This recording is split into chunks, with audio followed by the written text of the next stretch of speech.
Hello and welcome to everyone. First of all, very good evening. As you all know, I have done chapter 6. Today I will discuss about chapter 4. So, chapter 7 name is Getting Know to Plant means पौधों को जानिए. Let's start. Again very good morning. क्या अब हम start करें? Okay चलिए अब शुरू करते हैं चैप्टर 7. चैप्टर 7 हमारा है पौधों को जानिए. ओके पहले हमने चैप्टर 6 तक कंप्लीट कर लिया है और आज चैप्टर 7 करने वाले हैं. चैप्टर 7 का नाम है पौधों को जानिए. जैसा कि मैंने आप लोगों को भी बताया, आप लोगों में से जितने भी लोगों ने बायोलॉजी पढ़ रखा है उनको पता होगा कि बायोलॉजी में 2 पार्ट होते हैं. ठीक, एक जूलॉजी और दूसरा बॉटनी. मतलब एक पहला क्या होता है वनस्पति विज्ञान और दूसरा होता है जीव विज्ञान. तो ये जो चैप्टर है 7वां चैप्टर पौधों के बारे में है, जो किसके अंतर्गत आता है? वनस्पति विज्ञान के अंतर्गत आता है. ठीक, इट मीन्स ये किस में आता है? जूलॉजी में आता है. तो चलिए अब शुरू करते हैं. तो जैसे आप लोग देख रहे होंगे कि इस चैप्टर में सबसे पहले हम यहाँ एक प्लांट दिया है और इसके बाद हमें डिस्कस करना है किसके बारे में? शाक, झाड़ी और वृक्ष के बारे में. ओके, तो जो पादप होते हैं कोई प्लांट होता है वो 3 टाइप्स का होता है. पहला हर्ब और दूसरा shrub झाड़ियाँ और तीसरा क्या है? ट्रीज, पेड़. ठीक, जो शाक होता है वो देखिए यहाँ पर शाक के प्लांट आप लोग को दिखाए गए हैं. जैसे मीन पुदीना, ये है धनिया, ये है पालक. मीन जो सबसे छोटे छोटे पौधे होते हैं वो शाक के अंतर्गत आता है. और जो उनसे थोड़े बड़े पौधे होते हैं जैसे ये झाड़ी में देखिए नींबू का पेड़ हो गया या फिर तुलसी हो गया, ये किस में आता है? ये झाड़ी में आता है. और जो सबसे बड़े पौधे की कैटेगरी होती है जैसे आम का पेड़, बबूल का पेड़ या फिर बरगद के जो बड़े बड़े पेड़ होते हैं वो सारे किस में आते हैं? ट्रीज में आते हैं. ठीक, तो इसमें अब हम लोग आगे चलिए दिखाते हैं एनसीईआरटी बुक में क्या बताया गया है इसके बारे में. चलिए तो इसे एक्सप्लेन करते हैं. जितने भी प्लांट होते हैं उनके लंबाई के आधार पर हम उसे 3 भागों में डिवाइड करते हैं. पहला होता है हर्ब जिसे बोलते हैं शाक, दूसरा क्या है? श्रब जिसे बोलते हैं झाड़ी और तीसरा है ट्रीज, वृक्ष. ठीक, जो हर्ब होता है वो सबसे छोटा होता है और जो हर्ब से थोड़ा बड़ा होता है जिसे हम बोलते हैं श्रब, और जो सबसे बड़ा होता है उसे क्या बोलते हैं? ट्रीज. एक एक करके डिटेल्स में हम आपको बताते हैं. अगर हम आपसे पूछें कि तना क्या होता है तो आप क्या बताएंगे? कि पौधों के बीच में डंठल जैसी जो वस्तु होती है या फिर जो संरचना होती है उसमें क्या बोलते हैं? तना बोलते हैं. और उस तने से ही फल, फूल, पत्ते लगे हुए होते हैं. आमतौर पर क्या होता है? डंठल किस रंग का होता है? भूरा रंग का होता है. बट अगर हर्ब की बात करें, मीन्स अगर हम शाक की बात करते हैं तो इसका जो डंठल होता है, जो स्टेम होता है वो कैसा होता है? मुलायम होता है और हरा रंग का होता है. एनसीईआरटी इस शाक, झाड़ी, वृक्ष इन चीज़ों को बहुत अच्छे से एक्सप्लेन करती है कि हरे एवं तने कोमल वाले पौधे शाक कहलाते हैं.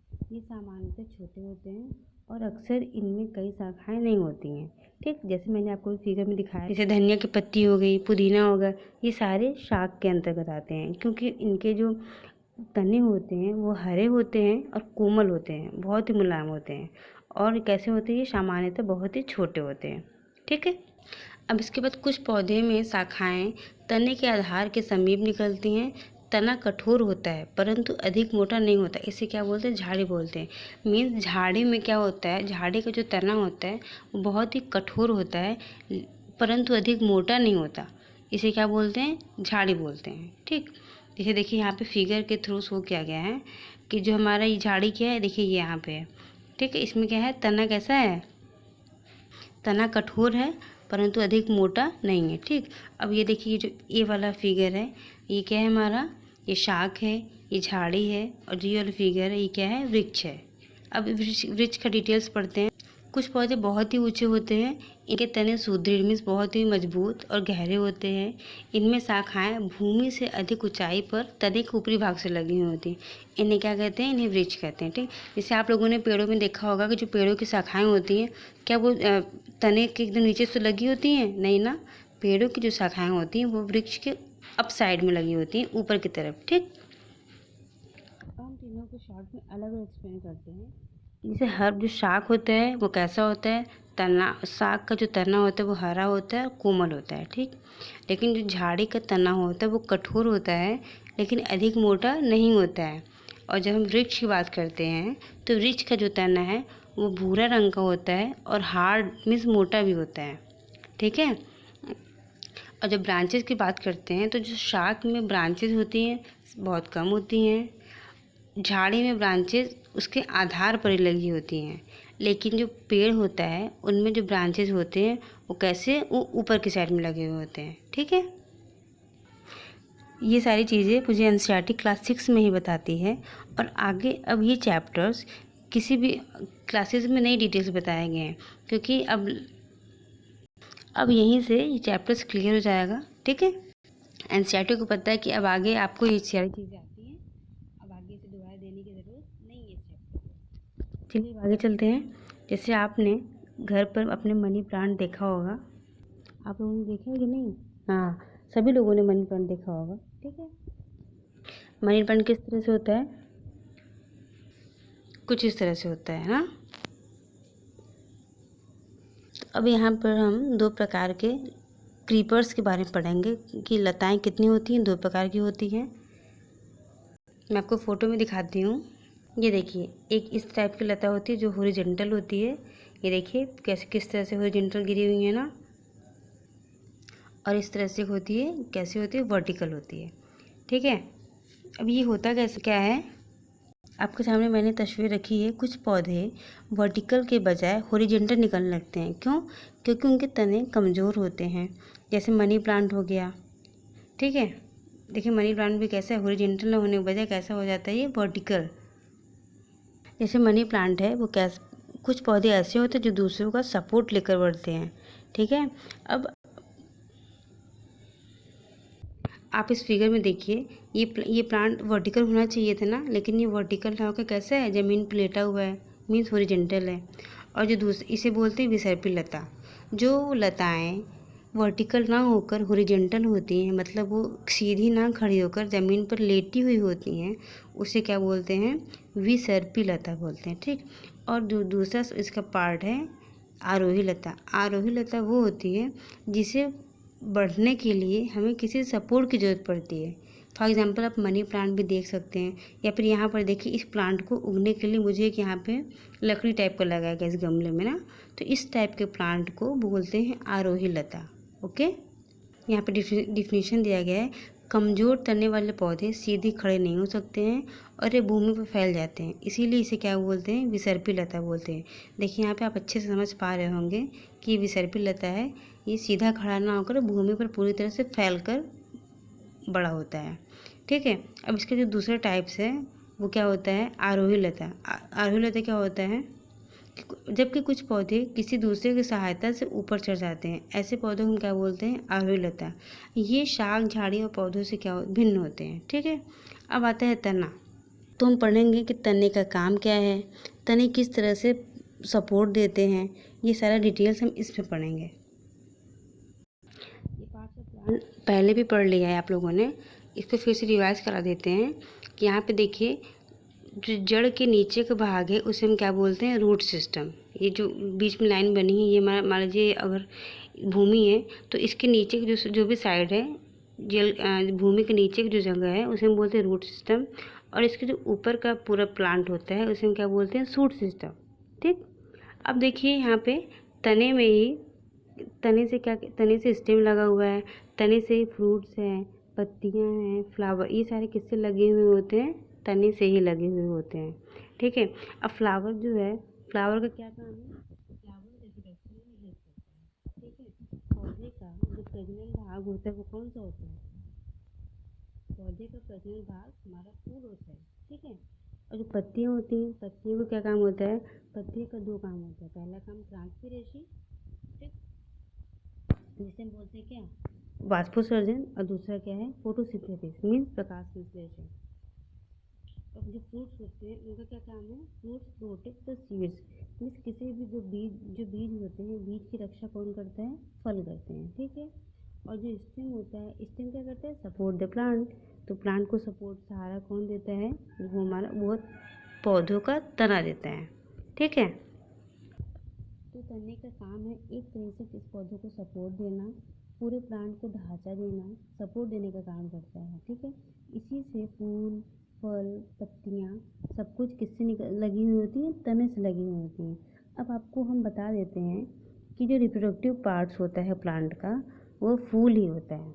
ओके, क्योंकि फूल से क्या बनता है, फल बनता है, और फल के अंदर क्या होता है, बीज होता है। तने के बारे में सबसे इम्पॉर्टेंट लाइन यही है कि जो जल होता है वो तने में ऊपर की ओर चढ़ता है, अर्थात तना जल का संवहन करता है। ओके, जैसे मम्मी जब किचन में खाना बनाने जाती हैं, ठीक, मम्मी कहाँ पे खाना बनाती हैं, किचन में। वैसे पौधे जो है वो पौधे कहाँ खाना बनाते हैं, वो भी किचन में बनाएंगे। तो पौधे का किचन क्या कहलाता है, लीफ, पत्तियाँ। ठीक है, तो पत्तियों का क्या काम होता है, पौधों के लिए भोजन तैयार करना।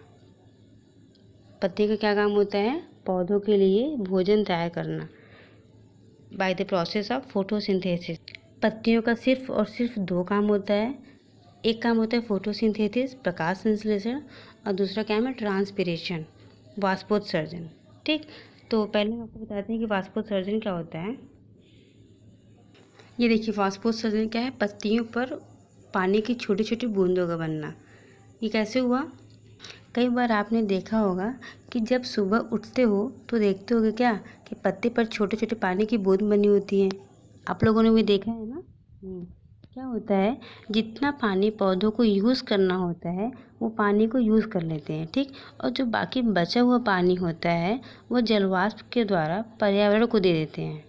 ठीक, उससे क्या होता है, पौधे अपना टेम्परेचर को एक तरह से मेंटेन करके रखते हैं। मीन्स पत्तियों द्वारा पानी का वाष्प बनकर उड़ना क्या कहलाता है, वाष्पोत्सर्जन। ठीक है, जो भी फिगर में देखा क्या कि पत्तियों पर जल की बूंदें हैं ना, तो ये जल की बूंदें जल की बूंदें पत्ती से जलवाष्प के रूप में निकलती हैं, और इस क्रिया को क्या बोलते हैं, वाष्पोत्सर्जन, और इंग्लिश में ट्रांसपिरेशन। और इस प्रक्रम के द्वारा पौधे बड़ी मात्रा में जल को वायुमंडल में छोड़ते हैं।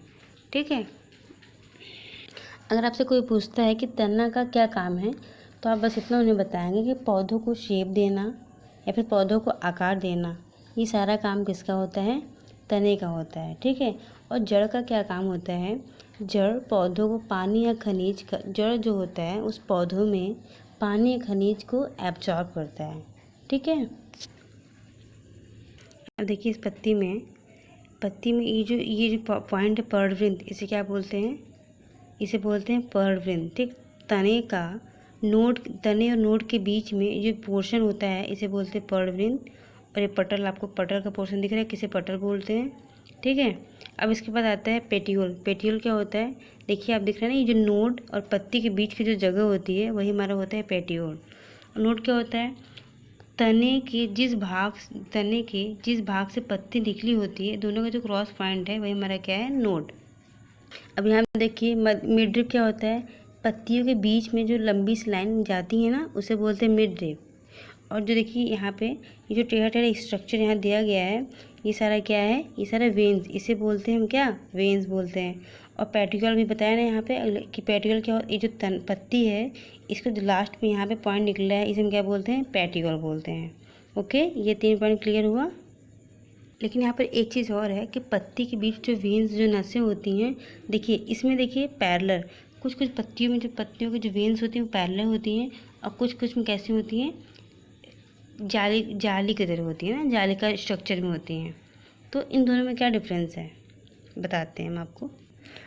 इसमें देखिए all the veins are parallel to each other, इसमें क्या है, सारे जो वेन्स है वो क्या एक दूसरे के पैरेलल है, समांतर हैं। लेकिन यहाँ पर कैसा है, यहाँ पर जाल जैसा स्ट्रक्चर बना हुआ। ठीक, यानी सिरा कैसे है, यानी जो पत्तियों की जो वेन्स होती हैं वो 2 तरह की होती हैं। पहला क्या है, पैरेलल वेनेशन, जैसे ये वाला जो है पैरेलल वेनेशन है, और दूसरा क्या है, रेटिकुलेट वेनेशन। और ये जैसे एग्जाम्पल में चाइना रोज़ हो या फिर पपीता हो, ये इन सब का सिरा विन्यास इस तरह से होता है इनके पत्तियों का। ठीक, लेकिन जो घास होता है घास का कैसा होता है, इस टाइप का होता है। Okay, parallel. चलिए इसको एनसीईआरटी के थ्रू आपको समझाते हैं। यहाँ देखिए, पत्ती का वह भाग जिसके द्वारा वह तने से जुड़ा है उसे पर्णवृंत बोलते हैं। ठीक, पत्ती का यह भाग जो तने से जुड़ा हो तो इसे क्या बोलते हैं, पर्णवृंत बोलते हैं। ओके, और पत्ती के चपटे हरे भाग को क्या बोलते हैं, फलक।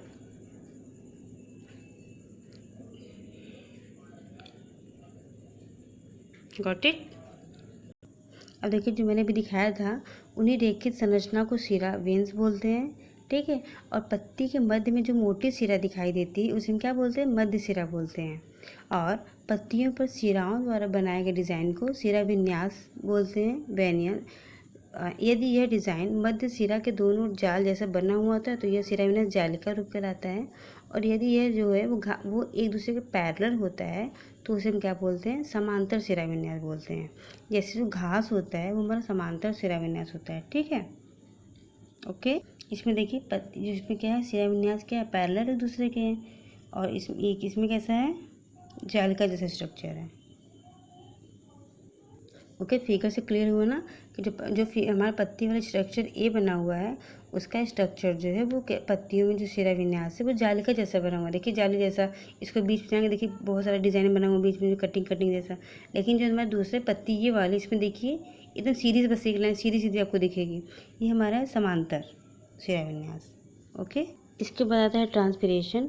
ट्रांसपीरेशन का मतलब क्या होता है, जब यही पत्ते वाला जल, जैसे अभी मैंने दिखाया ना पत्ती पर जल होता है, जब हम सुबह उठते हैं तो पत्तियों का अगर ध्यान देते हैं तो पत्ती के ऊपर जल की छोटी छोटी बूंदें होती हैं। ठीक है, जब यही पत्ते वाला जल वाष्प में बदल जाता है तो इसे हम क्या बोलते हैं, वाष्पोत्सर्जन बोलते हैं। Means conversion of water into water vapour is known as transpiration. Okay, ये पौधे के किस भाग में होता है, अगर मैं आपसे पूछूं कि ट्रांसपीरेशन पौधे के किस भाग में होता है तो आपका जवाब होना चाहिए पत्तियों में। जब पत्ते से ट्रांसपीरेशन होता है तो क्या होता है, जैसे जल वाष्प में बदल रहा है तो कहीं न कहीं पत्तियों के नोड पर प्रेशर पड़ता है। ओके, प्रेशर तो पड़ेगा ही, तो पत्तियां क्या बोलेंगी जड़ों से कि जड़ पानी लाओ, जड़ पानी लाओ। इसी वजह से पानी से जो पानी होता है वो जड़ से ऊपर की ओर चढ़ता है और पत्ती की तरफ आ जाता है। ठीक है, जिसे हम कहते हैं क्या,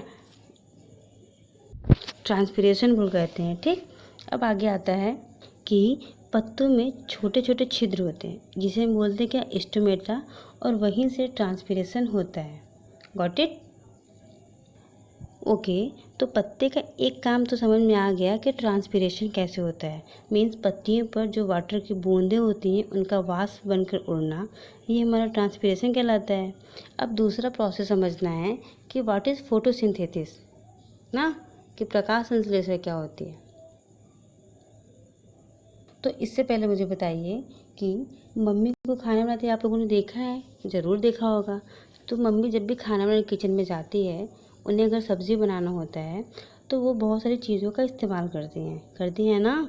जैसे गैस जलाती हैं तो उसके ऊपर बर्तन चढ़ाती हैं, फिर तेल डालती हैं, पचफोरन, मिर्च, सब्जियाँ, उसके बाद मसाले, ये सारी चीज़ें 1 बाय 1 करके उस कढ़ाई में डालती हैं। उसके बाद फिर जाके बढ़िया सा खाना बन के तैयार होता है। ठीक, कितना सारा सामान यूज करती है ना। उसी तरह जब पत्तियों को या फिर जब प्लांट्स को अपना भोजन बनाना होता है तो उन्हें भी बहुत सारी चीज़ों की ज़रूरत पड़ती है। जैसे क्या क्या ज़रूरत पड़ती है, सनलाइट की ज़रूरत पड़ती है, CO2 कार्बन डाइऑक्साइड, ठीक है, और जल, इन सब चीज़ों की ज़रूरत पड़ती है। और क्लोरोफिल की भी ज़रूरत पड़ती है। यहाँ पे देखिए, अगर कोई जब प्लांट की पत्तियों में जब फोटोसिंथेसिस होता है तो सबसे पहले क्या जरूरत पड़ती है, सनलाइट की जरूरत पड़ती है। उसके बाद क्या, सेकेंड नंबर पे आता है CO2, कार्बन डाइऑक्साइड की जरूरत पड़ती है। उसके बाद क्या आता है, H2O, जल भी चाहिए होता है, और क्लोरोफिल। इन 4 चीज़ों की हेल्प से पत्तियाँ भोजन बनाती हैं। और पत्तियाँ भोजन किसके लिए बनाती हैं, प्लांट्स के लिए बनाती हैं। और जब पत्तियाँ सनलाइट, क्लोरोफिल, CO2, H2O इन सब का यूज करके जो भोजन बनाती है तो उसका जो भोजन होता है वो किस फॉर्म में आता है, ग्लूकोज के रूप में, C6H12O6। ठीक, ग्लूकोज के फॉर्म में उनका खाना बनकर तैयार होता है। और साथ में क्या होता है, ऑक्सीजन भी निकलता है, ठीक है। तो जो पत्तियाँ कार्बन डाइऑक्साइड का यूज़ करती हैं वो उनको कहाँ से मिलता है? जैसे हम लोग रेस्पिरेशन करते हैं, हम लोग जब सांस श्वसन की प्रक्रिया करते हैं तो हम लोग जो CO2 रिलीज़ करते हैं वो वाला CO2 भी पत्तियाँ यूज़ कर लेती हैं, या फिर कोई कंपनी या कारखाने में जो वहाँ से गैसेस निकलती हैं एज ए CO2, तो वो सारा CO2 पत्तियाँ ये क्या करती हैं, यूज़ कर लेती हैं फोटोसिंथेसिस में। इसीलिए हम लोग कहते हैं कि आप ज़्यादातर प्लांट लगाइए, जिससे जो CO2 हमारे इन्वायरमेंट में आ रहा है, पड़ रहा है, उसे प्लांट यूज़ कर सकें। और जो पौधों को जो भोजन बनाने में H2O जल चाहिए होता है वो कहाँ से मिलता है? वो मिलता है पौधों की जड़ों में से मिलता है, और लास्ट में उनको यूज़ करना होता है क्लोरोफिल। ये सारी चीज़ें जब उनके पास रहती हैं पत्तियों के पास, तो पत्तियाँ भोजन बनाती हैं, ठीक। अब ये बताइए, क्या सारे पौधों के पास क्लोरोफिल है? नहीं। जिनके पास क्लोरोफिल नहीं है वो पौधे फोटोसिंथेसिस नहीं कर सकते हैं।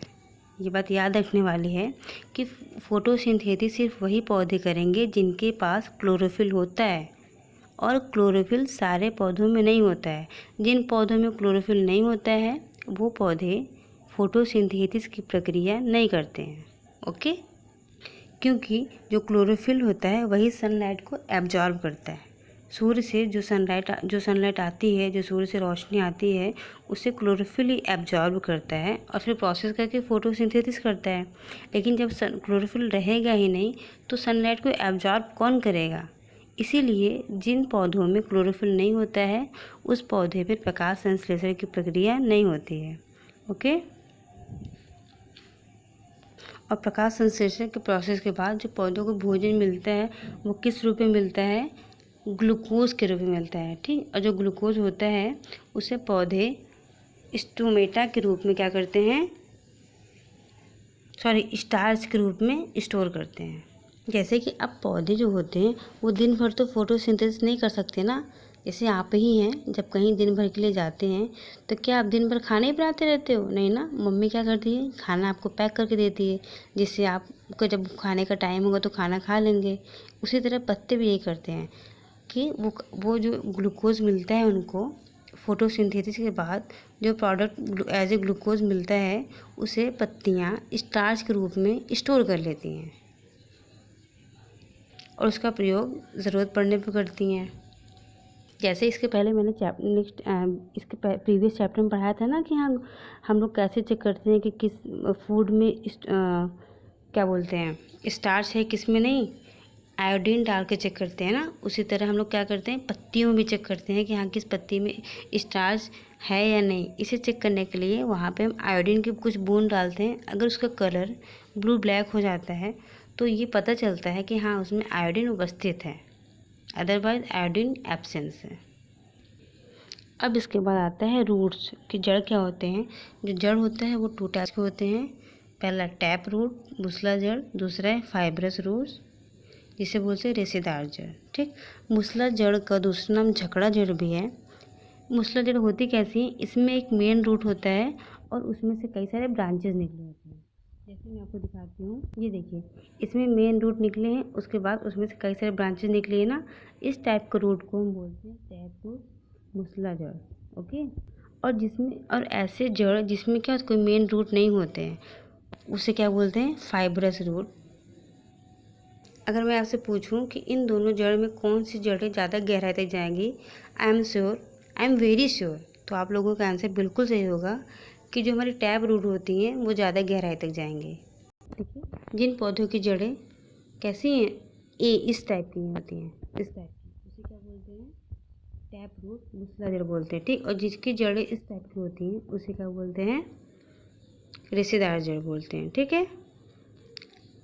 अगर मैं आपसे पूछूं कि जो घास होता है, घास की जड़ें कैसी होती हैं, तो आप मुझसे क्या बोलोगे, पहले घास को उखाड़ के देखेंगे फिर बताएंगे? नहीं, ऐसा तो नहीं होता, क्योंकि आप हर प्लांट को उखाड़ के देख के तो मुझे नहीं बता सकते ना, उसका भी कोई प्रोसेस है।